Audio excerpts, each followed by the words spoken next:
Bonsoir. Et alors pour commencer, je voudrais remercier pour l'invitation de Monseigneur Hervé Gosselin. Comme il me disait, nous nous connaissons depuis pas mal d'années maintenant, mais je suis très heureuse de pouvoir découvrir, donc grâce à Monseigneur Gosselin, le diocèse de Charente et la ville d'Angoulême. Mais c'est une invitation en effet à venir commencer ensemble le chemin du carême. Donc par un moment de réflexion. Alors nous sommes là ensemble ce soir pour réfléchir. Je vais parler environ 40-45 minutes et puis on pourra échanger ensuite.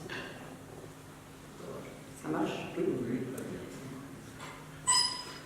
Et donc voilà, c'est l'occasion ce soir de nous écouter, de nous rencontrer et de partager nos rêves. L'évangile de la paix, quel accueil pour les migrants. Et le carême s'ouvre avec le son du corps, comme on l'a lu mercredi, le mercredi des Centres, dans le livre de Joël, comme un éclat de trompette qui vient nous réveiller d'une certaine torpeur spirituelle. En effet, c'est le son des grandes occasions et des moments importants. Et peut-être qu'en ce carême 2019, il y a une urgence. Comme le souligne le pape François dans son message de ce carême, où il médite sur les paroles de l'Épître aux Romains, la création, je cite, attend avec impatience la révélation des fils de Dieu. Et le pape nous exhorte, je le cite, ne laissons pas passer en vain ce temps favorable. Demandons à Dieu de nous aider à mettre en œuvre un chemin de reconversion. Abandonnons l'égoïsme, le regard centré sur nous-mêmes et tournons-nous vers la Pâque de Jésus. Faisons-nous proches de nos frères et sœurs en difficulté en partageant avec eux nos biens spirituels et matériels. Fin de citation. Alors le son dont parle le prophète Joël nous appelle en effet à une réunion sacrée. C'est-à-dire, la réunion sacrée, c'est la prière. À écouter l'invitation du Seigneur à revenir à lui de tout notre cœur. Et c'est une invitation qui demande en premier lieu de sortir de la chambre nuptiale, comme dit le livre de Joël au chapitre 2. Sortir de la chambre nuptiale, ça veut dire abandonner le confort d'une vie repliée sur elle-même et satisfaite d'elle-même. En fait, la chambre nuptiale dont parle le prophète est cette année pendant laquelle, selon la loi d'Israël, l'époux pouvait se consacrer entièrement à sa maison et à son épouse sans autre préoccupation. Autrement dit, le prophète nous dit que pour se rassembler, il faut sortir d'une vie confortable et concentrée sur soi-même et entrer dans une lutte, un combat, une lutte spirituelle avec soi-même qui signifie avant tout se tourner vers le Seigneur.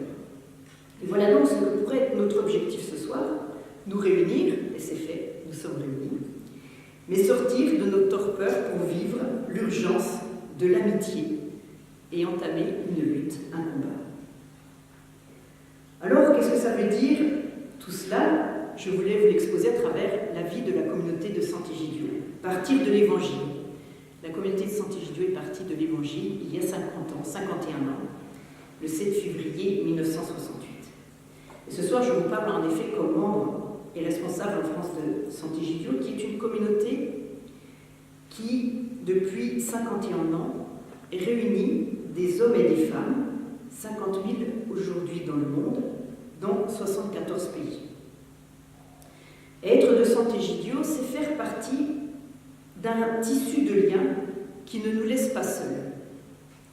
C'est les liens de l'amitié, de la solidarité avec les pauvres, du dialogue avec tous et avant tout, de la prière commune, de la prière ensemble. Et si vous connaissez Sant'Egidio, souvent on le connaît pour son travail pour la paix, si on en a entendu parler, le travail pour la paix comme au Mozambique, ou pour la diffusion de l'esprit d'assise et du dialogue entre les religions, pour les couloirs humanitaires dont je vous parlerai. Je voudrais souligner d'abord que la première œuvre de la communauté est la prière. Et là, pour cela, je voudrais donner la parole à Andrea Riccardi, qui est le fondateur de Sant'Egidio, en lisant un passage du livre qui est paru pour le 50e anniversaire, je fais la pub en même temps, Tout peut changer, Andrea Riccardi, aux éditions du CEF. Et c'est un très beau livre interview qui explique justement ces 50 années avec Sant'Egidio. Et il explique, je crois, très bien ce qu'est Sant'Egidio et ce lien justement avec la prière. Il dit « Le fait d'être une communauté qui prie est certainement l'un de ses principaux traits caractéristiques, une attitude qui aujourd'hui encore caractérise Sant'Egidio dans la lignée de ses débuts. En effet, la communauté continue de se réunir pour la prière du soir à Rome, dans la basilique Santa Maria in Trastevere, dans le centre de Rome. Si tu viens le soir à 20h30 à Santa Maria, tu peux voir un peuple réuni en prière, d'une fois sur l'autre, plus ou moins nombreux, mais toujours composé d'une foule hétérogène, de nombreuses personnes de toutes sortes, de différentes extractions, de diverses provenances. Et si de la même manière tu visites d'autres lieux où la communauté vit et travaille, car cette prière qui se tient dans la basilique a lieu partout où la communauté est présente, dans de nombreux quartiers de Rome, dans d'autres villes italiennes et européennes, et encore ailleurs dans le monde, même à la Havane, à Cuba, pour donner un exemple, et tout lieu où la communauté de Sant'Egidio est implantée, tu trouves des personnes qui le soir prient ensemble. Il continue. Prier, cela signifie exactement se réunir autour de la parole de Dieu, l'écouter, l'accueillir au centre de notre réunion. Et en ce sens, cela veut dire faire silence, laisser plutôt parler la parole, être là à l'écouter et ouvrir la bouche dans le chant pour lui faire écho. Voilà ce qu'il dit. Et dans la communauté de Sant'Egidio, en effet, les membres ne prononcent pas de vœux où ils s'engageraient à suivre une règle. Sant'Egidio est une communauté de personnes laïques, mais nous recevons avec force cette invitation à nous réunir et à écouter la parole de Dieu. Nous utilisons volontiers les moyens modernes de la communication, les réseaux sociaux, le site internet de la communauté bien sûr, parce que cela permet à beaucoup de personnes de se rattacher au courant de prière, d'engagement et d'amitié. Entre parenthèses, la prière est en direct tous les soirs sur le site de la communauté, c'est en italien, et c'est en direct tous les soirs, et on peut même le voir en podcast, en replay si on veut. Mais au-delà des moyens de communication très sophistiqués, n'est-ce pas, nous privilégions toujours le don d'être ensemble, physiquement, de nous réunir dans la prière du soir et dans la liturgie dominicale. Et nous pratiquons aussi ce que j'appelle la technique de Marie, qui nous est rappelée chaque année à Noël et qui est au fondement de la communauté chrétienne, comme on lit dans l'évangile de Luc. Marie, cependant, retenait tous ces événements et les méditait dans son cœur. Alors que les réseaux sociaux n'existaient pas encore, on voit la force de communication et d'unité contenue dans cette attitude d'intériorité, car c'est bien la grâce à cette attitude de Marie que les témoignages sur l'événement de Noël est parvenu jusqu'à nous à travers les évangiles justement. Marie, cependant, retenait tous ces événements et les méditait. Dans ce sens-là, je parle de cela parce que nous recevons chaque année un livre que nous appelons « La parole de Dieu chaque jour », qui est écrit par Vincenzo Paglia, c'est un prêtre de la communauté qui est devenu évêque ensuite. Et « La parole de Dieu chaque jour », voilà, comme vous le voyez, qui est un livre où il y a l'évangile du jour avec un petit commentaire de Monseigneur Paglia qui est dans la spiritualité de la communauté. Et de ce commentaire, nous nous en nourrissons de manière personnelle, individuelle, à travers une prière, donc individuelle, avant la prière commune. Mais c'est très important de se nourrir de la parole de Dieu dans sa prière personnelle. Et j'insiste sur ce livre parce que cette année, ce livre s'ouvre sur cette page que vous voyez, j'espère, la mosaïque, qui fait partie qui est dans la basilique de Santa Maria du Trastevere à Rome. Vous voyez cette mosaïque byzantine où il y a Jésus et Marie. Et en fait, d'ailleurs, je vous invite à aller à Rome pour aller voir cette magnifique mosaïque pour de vrai, et la basilique qui est très belle aussi.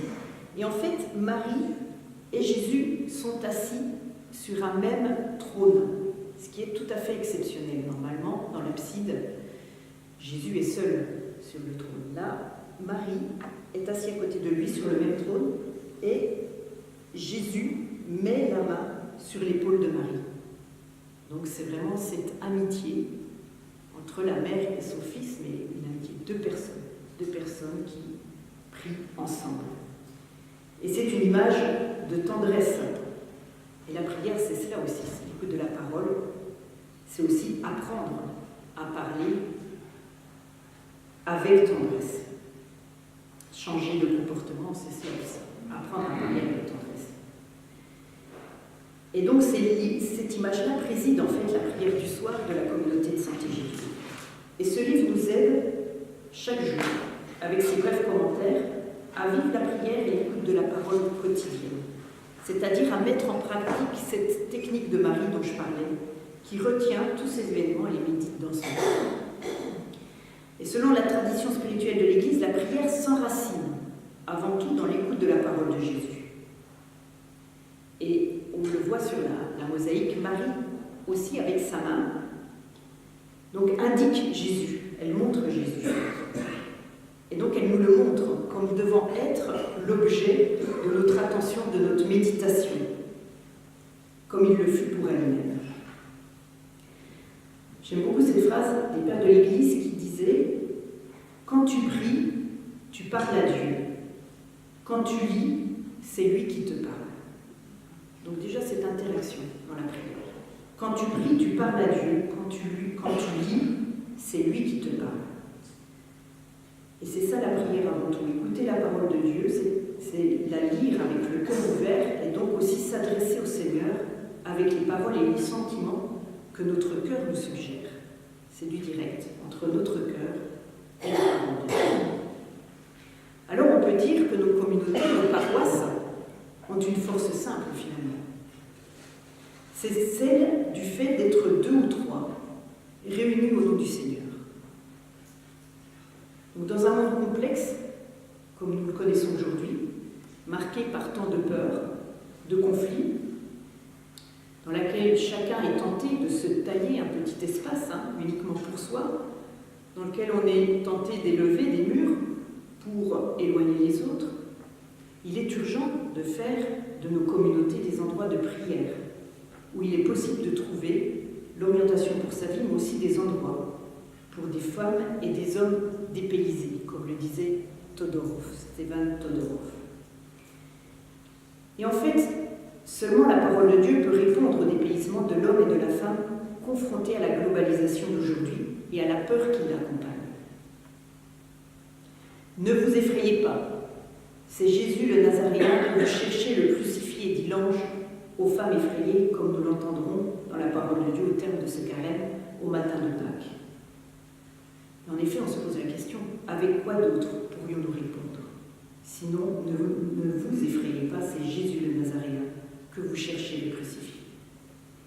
Et alors, pour nous de Sant'Egidio, en fait, une véritable révélation s'est manifestée. C'est celle de la force de la paix qui existe dans la vie des chrétiens.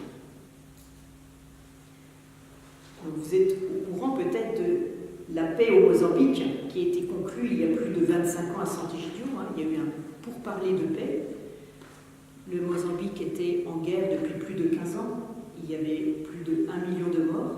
Et en fait, c'est un évêque de Beira, la deuxième ville du Mozambique, qui est venu nous voir et qui nous a demandé de faire quelque chose. C'était la première fois qu'on nous demandait de faire quelque chose dans le pays. On ne comprenait pas ce qui nous arrivait. Et comme Andrea aime à le dire, Sant'Egidio est né d'un non-projet. C'est-à-dire ce sont des personnes qui viennent nous voir, par exemple les pauvres, où on va à leur rencontre, mais Sant'Egidio est toujours né de la prière et d'un non-projet. J'y reviendrai tout à l'heure avec la parabole du bon samaritain. Mais voilà, le Mozambique, c'est ce qui s'est passé. Pourquoi on est arrivé aux médiations pour la paix? Parce qu'un évêque du pays n'en pouvait plus d'enterrer des femmes et des enfants tous les jours. Et il nous a crié cette souffrance, nous l'avons entendue, et nous avons essayé tant bien que mal d'aller dans ce pays et de faire la paix. Je vous dis ça, c'est très facile maintenant comme ça a été 27 mois de travail. Finalement, nous sommes arrivés à la paix, et la paix est toujours là au Mozambique depuis le 4 octobre 1992, mais voilà la force de la paix qui existe dans la vie des chrétiens. Et cette paix, en effet, a mis au Mozambique un terme à une guerre qui avait vraiment bouleversé ce pauvre pays africain. Au début, vous imaginez bien qu'il nous semblait impossible de trouver la paix pour ce pays. Il y avait un sentiment d'impuissance très grand. Qui sommes-nous, nous, Sant'Egidio, des chrétiens, tout simplement, pour aller faire la paix dans un pays? Qu'est-ce que cela veut dire? Pourquoi est-ce qu'un évêque va nous demander de faire la paix dans ce pays? Alors qu'à l'époque, nous occupions des pauvres dans quelques pays dans le monde, mais donc là, des sans-abri, des personnes âgées, de jeunes, mais on n'était jamais allé se lancer dans la géopolitique. Mais Sant'Egidio ne s'est pas transformé pour autant. Nous avons simplement laissé développer en nous ce génie de la paix qui est dans les chromosomes mêmes de la communauté chrétienne. Parce que quand on va visiter un sans-abri, quand on va visiter une personne âgée, on construit déjà la paix. Le fait que 2 ou 3 personnes se réunissent au nom du Seigneur, c'est déjà construire la paix. Et donc aujourd'hui, Sant'Egidio, c'est un ancrage pour les nombreuses personnes qui cherchent la paix, et surtout en Afrique. Souvent, la communauté est née d'une demande de paix. Donc d'une souffrance qui est, derrière la souffrance, il y a une demande de paix. Et on ne doit pas oublier que chaque travail pour la paix est possible, surtout pour bloquer l'expansion des conflits. Alors, dans toutes nos communautés éparpillées dans le monde, il y a, en fait, on vit une unité, qui est celle de la prière. C'est la première chose, la plus importante. Parce que comment on fait pour vivre unis dans une communauté quand on est dans 74 pays en moins de 50 ans?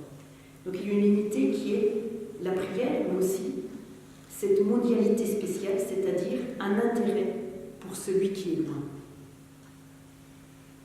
On s'intéresse, on est proche, on devient ami de celui qui est proche de nous et qui est pauvre, à notre porte, mais on s'intéresse aussi aux conflits dans le monde, à ceux qui sont loin. Parce que, en tant que catholiques, nous sommes universels et donc nous sommes frères et sœurs du monde entier. Et quelque part, tout nous intéresse. Tout conflit nous intéresse et toute paix alors nous intéresse. Et donc avoir des frères et sœurs en beaucoup de parties du monde nous aide aussi, évidemment, à comprendre les situations. Nous amène à sentir ces lieux et ces personnes, spécialement les enfants, comme des membres de notre famille. Donc nous avons une sensibilité universelle à travers la solidarité. Bien sûr, tout cela, nous le vivons par des rassemblements que nous avons chaque année. Il y a des rassemblements à Rome, des membres de la communauté, et on écoute ce qu'il se passe dans le monde. Mais avant tout, nous prions, chacun dans notre communauté, avec cette même prière de la communauté. Je ne veux pas parler que de Sant'Egidio, mais il me semble que dans nos communautés chrétiennes, quelles qu'elles soient, dans leur diversité, dans leur confuse complexité organisationnelle, nos communautés chrétiennes embrassent des gens de langues et de nationalités différentes en exprimant l'universalité. Et il y en a plein aussi ici à Angoulême et dans le diocèse de Charente. Et en fait, tout cela, c'est la dimension universelle qui est un signe du dépassement des nationalismes et des ethnicismes. C'est l'expression d'une civilisation de la vie ensemble, de gens différents à partir de la communion de la foi. Et dans la communion de la foi, il me semble que c'est très important aujourd'hui de comprendre ce vivre ensemble. Donc d'être attentif, il faut aussi être attentif que lorsque, au nom de la défense d'une culture, se glissent en nous des éléments parfois de nationalisme. Et il s'agit souvent d'un ver qui ronge le message de l'Évangile. Je pense que dans un monde marqué par les conflits de civilisation et d'égalité, ou par les guerres, les chrétiens, même si nous sommes peu nombreux, représentent un signe d'unité. Et d'ailleurs, on peut se poser la question dans ce contexte-là. Quelle est l'alternative à une civilisation de la cohabitation? Et là, je voudrais citer les paroles de Pape François à Abu Dhabi lors de son voyage qu'il a effectué en terre d'islam, dans l'amitié avec le cheikh Al-Tayeb, donc le grand imam d'Al-Azhar.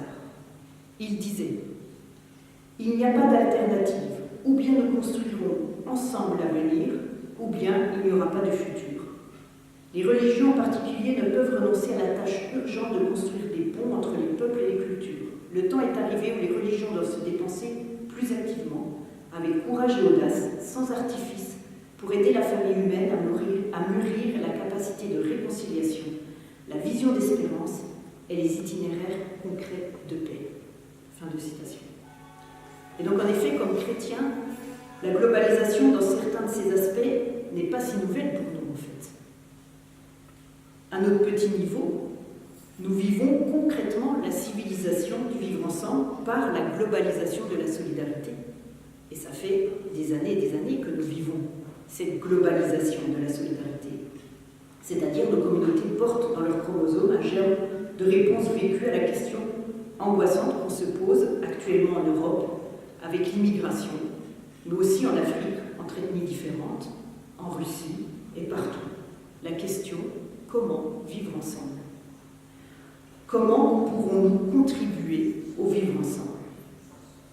Et la réponse peut être en étant nous-mêmes enracinés authentiquement dans l'Évangile, qui est l'Évangile de la paix, c'est-à-dire des communautés concrètes, accessibles à l'homme de la rue, des lieux de prière dans les horizons du monde, une communion entre communautés à travers le monde. Voilà l'expérience de Sant'Egidio pendant ces 50 ans. C'est, je crois, avant tout l'expérience de la force de la prière, et en particulier de la prière pour la paix, qui fait que chaque fois que nous nous mettons à l'écoute du Seigneur, nous redécouvrons vraiment qui nous sommes. Des hommes et des femmes qui ont besoin de Dieu et qui ont besoin de son aide. Des hommes et des femmes qui ne sont pas seuls, qui sont une famille large, qui monte même jusqu'aux cieux, c'est-à-dire une famille féconde pour la paix. Et si on revient à Joël, puisque nous sommes dans le temps de Carême, et je trouve ce passage de Joël très beau, qu'est-ce que signifie retourner vers le Seigneur de tout notre cœur, à notre époque, dans le monde actuel?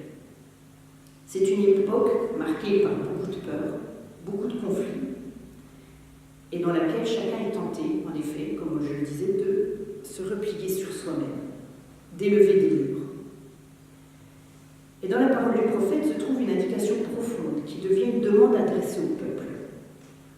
Je cite: « Pourquoi devrait-on dire parmi les peuples, où est leur Dieu ?» Joël pose cette question. Où est leur Dieu? Et c'est une grande question que pose le monde d'aujourd'hui. Où est leur Dieu? Beaucoup de personnes cherchent Dieu. Dans les choses, dans l'argent, dans le pouvoir, dans la force des âmes. Où est Dieu? Demandent les pauvres, c'est un cri. Où est Dieu? Se demandent ceux qui fuient la guerre. Où est Dieu? Se demandent les jeunes qui cherchent un avenir et qui se mettent en chemin en quittant leur pays. Mais c'est une question aussi que posent aussi les personnes âgées, abandonnées. C'est une question que se posent les enfants, dont personne ne prend soin. C'est une question que se posent les nombreux détenus oubliés dans les cellules de leur prison. Ceux que se posent aussi les nombreux jeunes déçus par la vie et attirés par un succès facile qui peut être l'alcool ou la drogue. Où est leur Dieu? Se pose-t-on comme question. Et c'est vrai qu'un peuple loin du Seigneur cesse d'être un peuple qui travaille pour hâter le royaume de Dieu.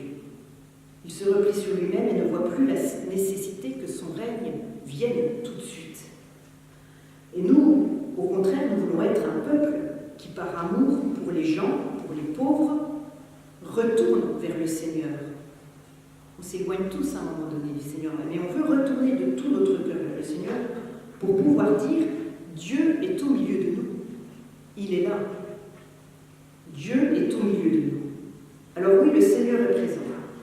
Il est auprès des pauvres et des derniers. Et il prépare même son royaume de paix et de miséricorde. Et c'est le temps des béatitudes qui arrive. C'est le temps où les pauvres sont appelés bienheureux, où les larmes de ceux qui pleurent sont séchées, où les demandes de justice et de paix trouvent une réponse dans l'amour de Dieu. Alors qui doit communiquer cela? Qui doit le manifester? C'est son peuple. C'est le peuple de Dieu, c'est nous.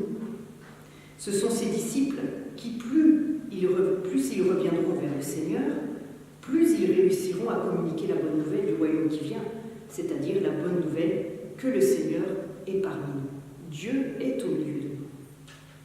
Et sur ce chemin, on n'est pas seul. Et c'est une grande chance quand on voit le problème de la solitude aujourd'hui. Sur ce chemin, nous ne sommes pas seuls, parce que nous avons avec nous Pape François, qui depuis le début de son pontificat, guidé par l'Esprit Saint, prêche l'évangile de la miséricorde et de la paix, comme antidote à la maladie de la peur et de l'indifférence. Et Pape François a tout misé sur la paix, dès le début. Sa vision pour le monde, c'est la paix. C'est sa priorité, que cesse la guerre, mère de toutes les pauvretés, d'une grande part des migrations, de tous les trafics et des corruptions. Et c'est une vision, une conviction forgée par l'observation attentive du monde et de ses souffrances, de ses crises, car ce n'est pas un pape indifférent. Il parle souvent de sa honte, on l'a entendu plusieurs fois, de son émotion, de ses larmes, devant les drames, et en particulier devant le drame de la guerre et de ses conséquences comme les migrations en Méditerranée. Pape François est proche des pauvres. Il était avant d'être pape, déjà quand il était prêtre et puis archevêque à Buenos Aires, on le savait, il vivait avec les pauvres en périphérie. Il est proche des pauvres, des victimes, des exclus de la paix, parce que lui-même, en fait, c'est un pape qui vient de la périphérie du monde, l'Argentine. Et il est focalisé sur la périphérie. En effet, si on regarde le pape François, son premier voyage n'a pas été pour une grande ville italienne, mais pour Lampedusa, la petite île, comme vous le savez, où il y a tant de naufrages, de migrants. Et il y est allé, parce qu'il y avait un grand naufrage. Son premier voyage hors d'Italie, c'est pour l'Albanie, le pays le plus pauvre de l'Europe. Et puis pour l'ouverture de la Porte Sainte, geste marquant le début du jubilé de la miséricorde, il a voulu, en novembre 2015, ouvrir la porte en bois très modeste de Bangui, en République centrafricaine, périphérie de la périphérie, et pays alors en pleine crise violente. Je parle de cela parce qu'on parle de Lampedusa, du choix de Lampedusa pour son premier voyage hors de Rome en juillet 2013, donc tout de suite, après qu'il soit devenu pape, à celui de Bangui, en République centrafricaine, où il ouvrit la Porte Sainte. Chaque pas de François furent motivés par la rencontre avec les plus pauvres, les plus petits, les plus faibles. Et à Sant'Egidio, nous sommes témoins dans notre travail pour la paix, comme par exemple en Centrafrique, où nous agissons aujourd'hui, de la force que représente la vision du pape François pour la paix. Lors des négociations de juin dernier au siège de notre communauté à Rome, avec la participation des groupes armés de la République centrafricaine, des représentants du gouvernement centrafricain et de l'ONU, le pape a exprimé son soutien au processus lors de l'Angélus du 18 juin, et cela a eu un fort impact, comme sa visite à Bangui en novembre 2015, qui avait marqué un tournant vers une sortie de la crise. Mais il est clair que nous ressentons une syntonie particulière avec le Saint-Père sur la question de l'hospitalité et de cette œuvre de miséricorde qui est l'accueil de l'étranger. Et face au drame migratoire, aux portes closes de l'Europe, François sut, et l'est encore, être révolutionnaire, en appelant, par exemple, le 6 septembre 2015, chaque paroisse, communauté religieuse, monastère ou sanctuaire de toute l'Europe à, a-t-il dit, accueillir une famille de réfugiés. Il disait « On ne peut pas tolérer aujourd'hui que la Méditerranée devienne un grand cimetière ». Et il l'a répété depuis plusieurs fois. Et selon André Riccardi, François invitait à vivre le christianisme comme une révolution, à être acteur du changement. La proposition du pape Bergoglio, dit Riccardi, vécue dans la communion de nombreux croyants, peut devenir une véritable révolution, une révolte dans l'esprit. Alors cet appel à la révolte s'est fait très clairement entendre aux jeunes réunis aussi au Brésil pour les JMJ de 2013. Il disait « Je vous demande d'être révolutionnaire, je vous demande d'aller à contre-courant. Oui, en cela, je vous demande de vous révolter contre cette culture de provisoire qui, au fond, croit que vous n'êtes pas en mesure d'assumer vos responsabilités. Elle croit que vous n'êtes pas capable d'aimer vraiment. » disait Pape François aux jeunes. Où est votre Dieu? C'est une manière de répondre à cette question-là. Où est ton Dieu? Oui, il faut se révolter pour répondre. Notre Dieu est à la périphérie du monde. L'accueil des migrants. Comment cela s'est passé? Parce que justement, devenait plus soutenable de voir tous ces morts en Méditerranée. Et la communauté, depuis 50 ans désormais, travaille avec les migrants, les réfugiés, puisque quand on travaille, quand je dis travailler, c'est-à-dire quand on est en action, quand on devient ami des personnes de la rue, on rencontre beaucoup de migrants. Donc, de fait, nous avons toute une expérience depuis le début de la communauté avec les migrants. Et on a essayé de trouver, je ne dis pas la solution, mais une solution à ces morts en Méditerranée. Comment faire pour enrayer ce voyage de la mort? Sinon, en anticipant, en prévenant, et c'est-à-dire en allant dans les pays limitrophes des guerres, comme par exemple pour les couloirs humanitaires, le Liban, pays limitrophe à la Syrie et à l'Irak. Et on s'est dit, il faut assurer à ces migrants qui de toute façon, ces personnes fuient la guerre, et de toute façon elles vont vouloir partir à un moment donné. Donc il faut leur assurer un voyage sûr et légal. Et ce voyage-là, je parle pour les Syriens et les Irakiens, ils vont dans le continent le plus proche, c'est-à-dire l'Europe. Et l'Europe est un continent en paix. Toute personne qui part en exil est une personne pauvre. Et toute personne qui part en exil va demander la paix, va chercher la paix, et donc va vouloir aller en Europe. Et donc comment faire pour que ces personnes ne meurent pas pendant leur exil? Sinon, en leur proposant un voyage sûr et légal. Donc, dans ce sens-là, nous avons pensé vraiment à un processus très très clair, très très net, très identifié, que nous avons proposé déjà en Italie au gouvernement italien, qui a été signé.